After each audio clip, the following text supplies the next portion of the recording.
Most lay people know a few facts about the life of Wolfgang Amadeus Mozart, the great 18th century composer.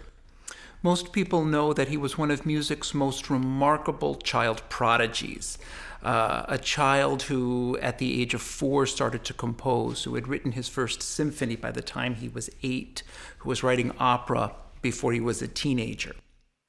Many people also know that Mozart's dad, Leopold Mozart, was one of the great stage parents in music history, that he was determined to exploit the gifts of Wolfgang and his older sister Marion, and that he trotted them out on these extensive European tours when they were young children to perform for royalty, in part in the hope that they would help land the family a lucrative, prestigious court appointment, something which never occurred.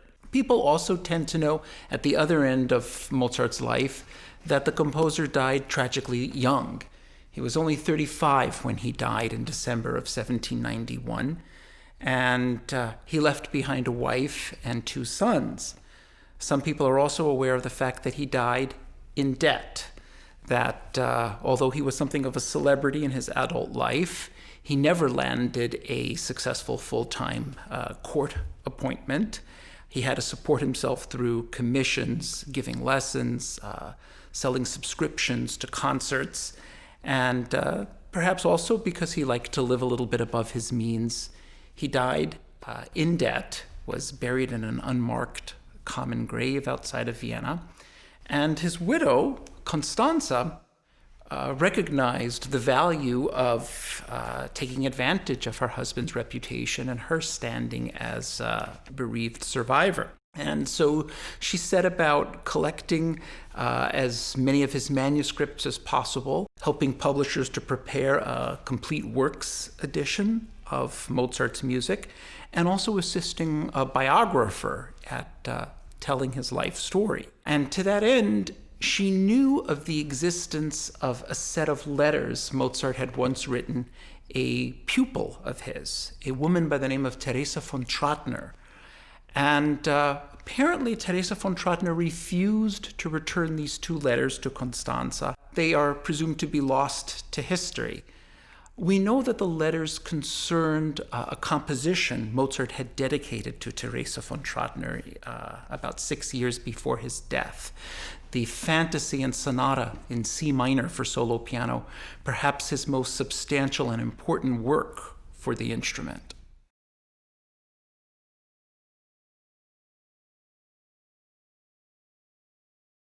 It would be useful to understand something about who Teresa von Trattner was. Teresa von Trattner was the wife of Johann von Trattner, who, for a period of about 9 months, was Mozart's landlord. Johann von Trattner was a successful Viennese businessman. He was a book publisher. He owned a bookshop. And in fact, he bought up and constructed a substantial edifice, about a square block in Vienna, that was known as the Trattner Hof. On the ground floor of the Trattner Hof were several shops. There was also a substantial public space where Mozart actually gave several public concerts. And then there were apartments on the upper floors. And the Mozart family apparently rented an apartment there for part of 1784. Even after they moved out, Teresa von Trattner continued taking lessons from Mozart.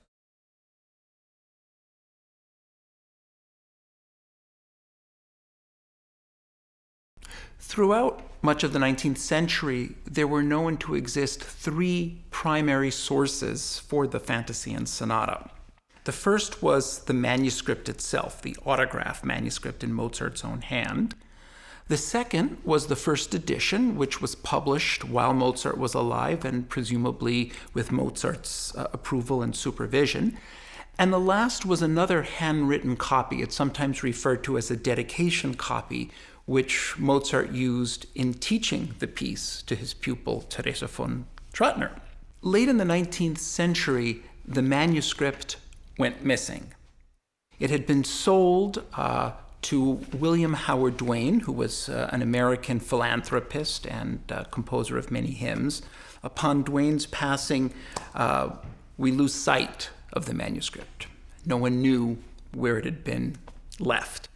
And as a result, editions of the Fantasy and Sonata, which were issued in the 20th century, could not take advantage of the actual manuscript in Mozart's own writing. We could only conjecture on the basis of earlier editions, which apparently had access to it. And then, by a total stroke of luck, in 1990, a librarian at an obscure university in Pennsylvania, the Eastern Baptist Theological Seminary, happened to stumble upon the manuscript tucked away in a drawer. Apparently, it had been bequeathed to the school by one of William Howard Duane's daughters. And the discovery of the manuscript shed considerable light on Mozart's compositional process.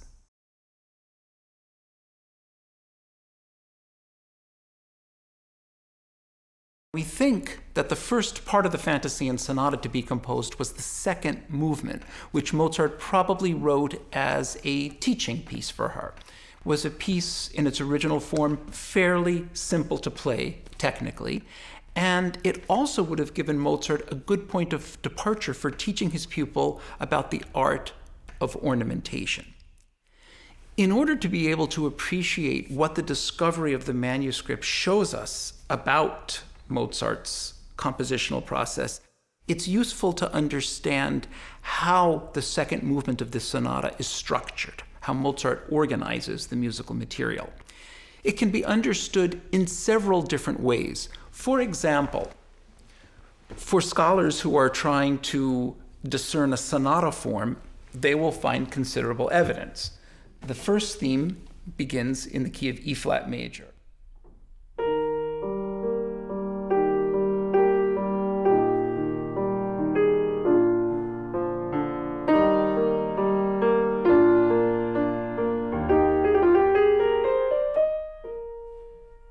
The music moves to the dominant key, to the key of B flat. We hear new themes.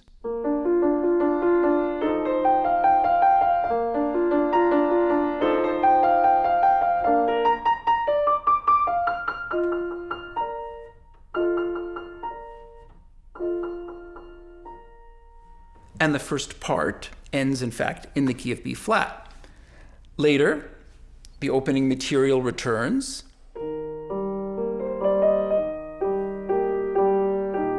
In the opening key of E flat, and the secondary material that had originally been in the key of B flat is rewritten in the home key, in the key of E flat.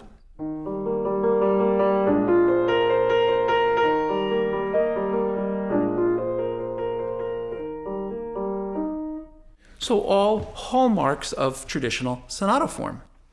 On the other hand, there are other ways of understanding how the second movement is organized. There is a substantial middle section that goes something like this.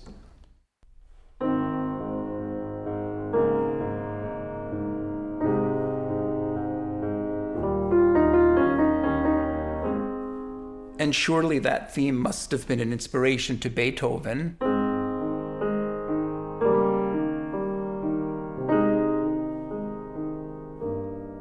Who seems to quote it verbatim in his Pathétique Sonata. But in any case, because that central episode presents totally new material, some people will understand this second movement to be an A-B-A or ternary form. Finally, the way of understanding the structure, which seems most pertinent to appreciating the manuscript, is to recognize that this opening theme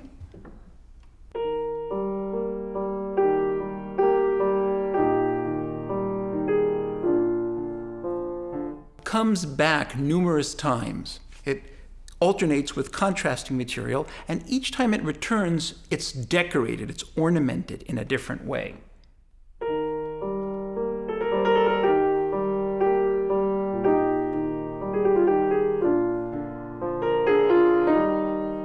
Or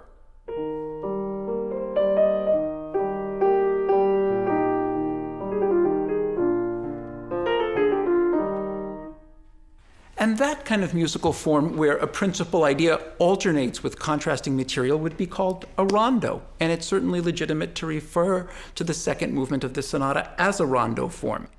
The most pertinent feature, though, is the ornamentation. And on the basis of this sonata, many scholars have conjectured that Mozart intended slow lyrical melodies that recur to be ornamented whether or not he took the trouble to write them out as such. It's often taken as a model for how to ornament, how to decorate simple melodies in the music of Mozart. And in fact, the dedication copy of this sonata, the version that was used for teaching purposes with Teresa von Trattner, shows Mozart apparently illustrating different ways that one could ornament the simple melody. When scholars finally gained access to the long-lost manuscript, they saw something else. They saw that in its original form, the slow movement was written in such a way that each time the main theme came back, Mozart initially didn't write anything except da capo, meaning play the main theme again. He was sort of writing in a quick shorthand for himself. He didn't even bother to write out the notes again. You can see at the end of the leaf, where he's writing the second movement, that he himself starts to experiment with various jottings, different ways of ornamenting this theme. And presumably, in the published version, Mozart had arrived at what he considered to be the most beautiful, the best way to ornament it. But one can really gain some insight into the compositional process, that Mozart started out with a basic sense of how the piece was going to unfold. Then he experimented with ways that he could decorate a simple thematic idea, and he finally arrived at what he thought was the best version, and that's the one that appeared in print.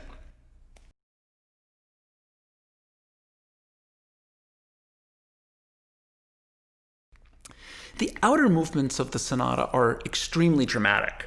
For example, the first movement begins this way.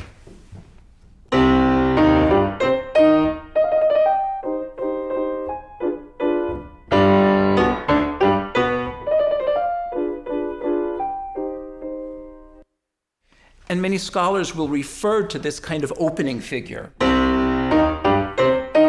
as a Mannheim rocket. What does that mean? Mannheim was a city in the Austrian Empire which had a very prominent orchestra in Mozart's day. And the orchestra was famous for its string section and for the dramatic, dynamic effects they could make. So these figures that started out low and represented ascending arpeggios up into the higher registers were known as Mannheim rockets. Beethoven, in his first piano sonata, begins something that must have been influenced by the Mozart, or in Beethoven's fifth sonata, a very similar opening. So clearly this sonata, with some justification, is often referred to as Mozart at his most Beethovenian. Mozart who would most influence his younger colleague, Beethoven. The last movement, too, is extremely dramatic. Its main theme.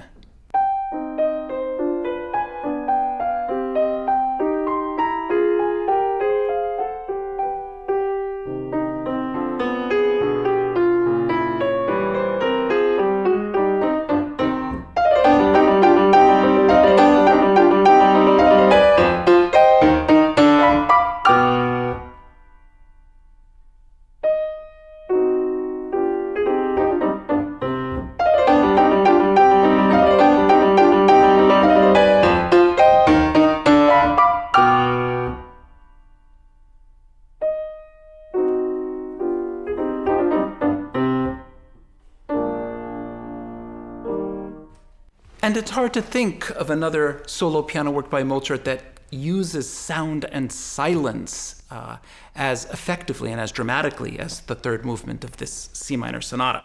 Towards the end of this sonata, there's a very dramatic section where the pianist's hands have to cross.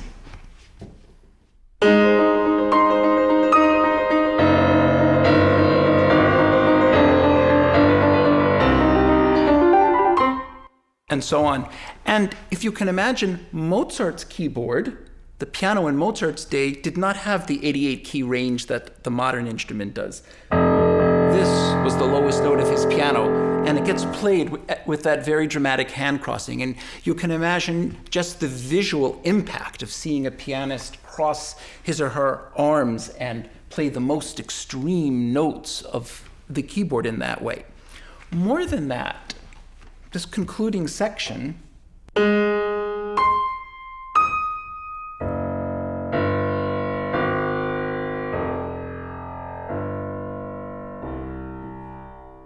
gives us a very interesting set of notes. Even though they're separated from the extreme treble to the low bass, those notes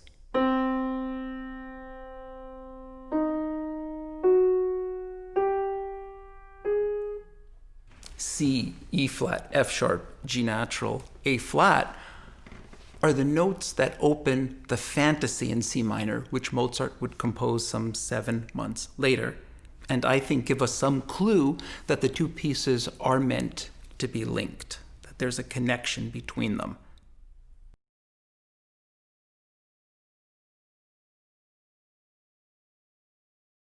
The fantasy in C minor is one of Mozart's strangest works.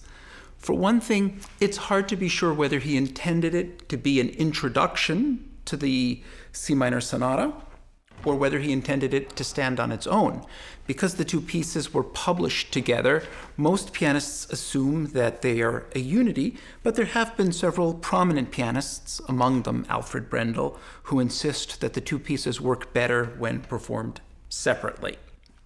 In any case, there was a tradition, going back to the Baroque period, of creating improvised sounding fantasies or preludes or toccatas to introduce more seriously, formally structured pieces like fugues, or in this case, a sonata.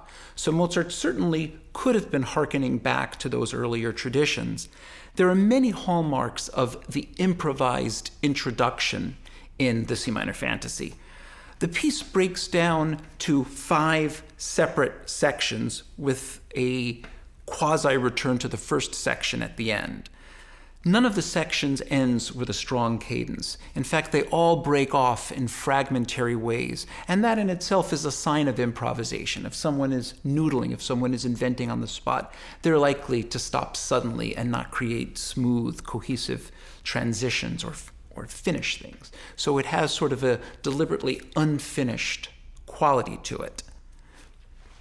The piece can be understood as almost a detective story in the sense that it doesn't disclose the key that it's in until the end.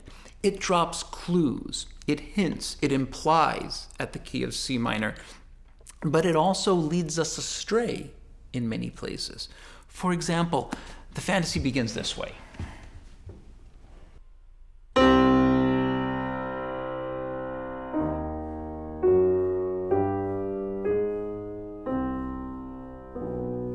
Stark unisons.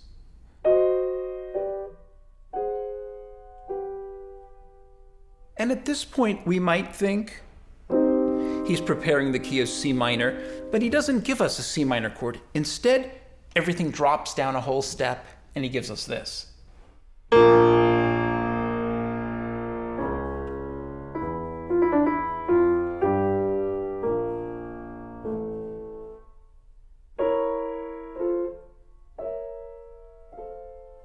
Now we're not so sure. Could be B flat minor. The music continues, leading us further afield. And as it becomes harmonious,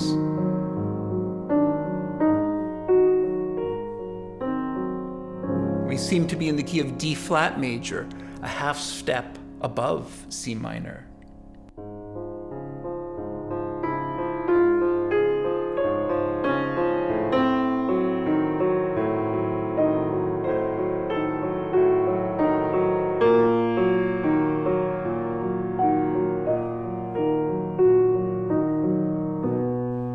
Now we settle into the key of B major, a half step below C minor.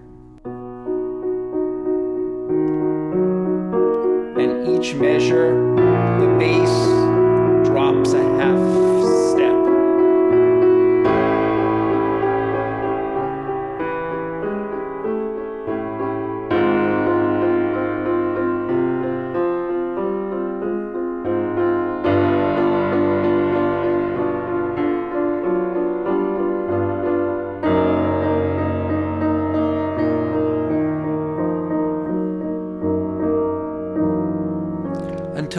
arrives at F sharp. And this kind of a descending chromatic bass line in earlier music was understood to be a representation of grief, of lament.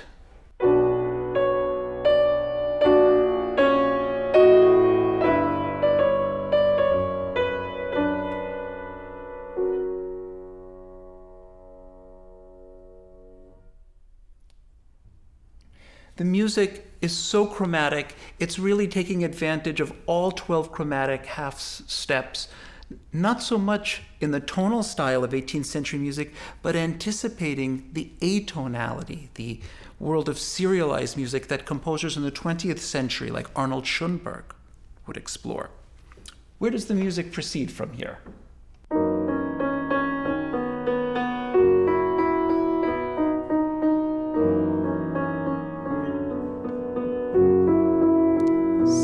Be in B major or B minor, but then unexpectedly it resolves to the key of G.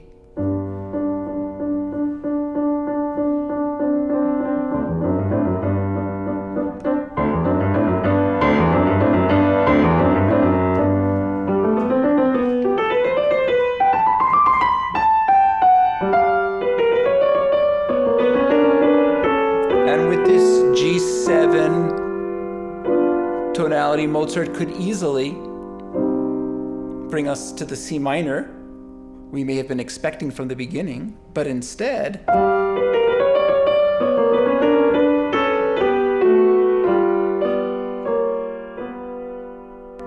he takes us to F sharp and the world of B minor.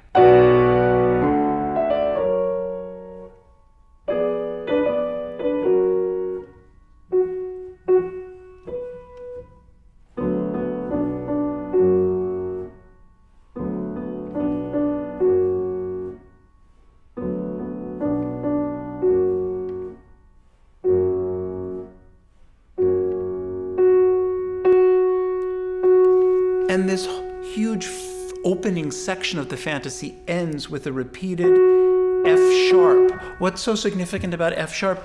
F sharp is as far away as one can journey from C in the chromatic scale. In other words, there are 6 half steps up to F sharp from C, or counting down, 6 half steps back down to F sharp from C. It's as remote as one can get from the true key of the fantasy. And these repeated F sharps eventually take us to a second section.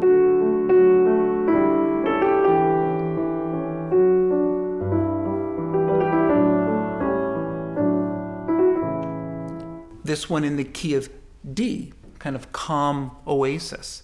There are in fact 2 stable, tranquil episodes in this fantasy that seem to reside in particular keys. This one in D major, and later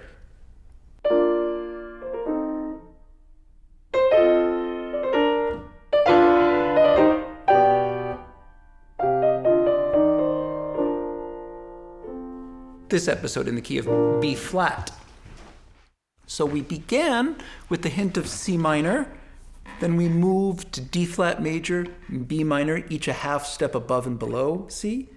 Now we see in the overall form of the fantasy an episode in D major, a whole step above C minor, another episode in B flat major, a whole step below C.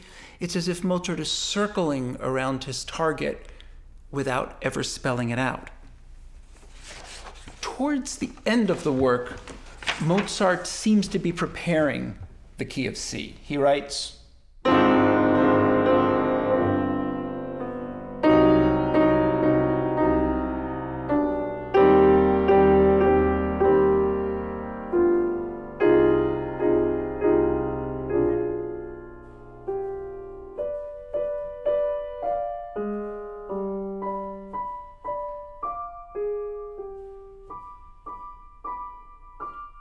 and this time, this G7 harmony actually yields C, and it yields a return to the opening material. Only now we are more assured that we're in the key of C minor.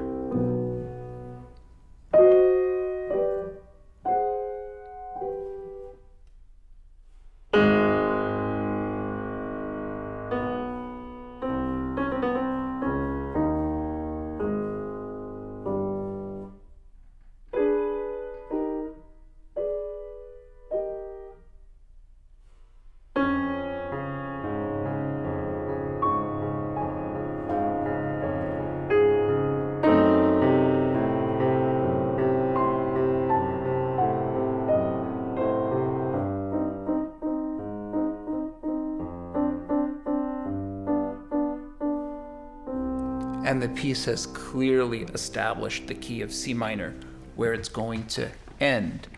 But this is a unique experiment on Mozart's part, a piece that takes nearly 12 minutes to define the key that it's in. Perhaps it can be explained as stemming from the tradition of improvisation, the idea that if you are improvising in order to play a formal piece, like the C minor sonata, you might gradually move towards the key you're going to play in. But improvisations of this length, of this complexity, are rather extraordinary. So this is a piece that seems to live in the world between composing and improvising.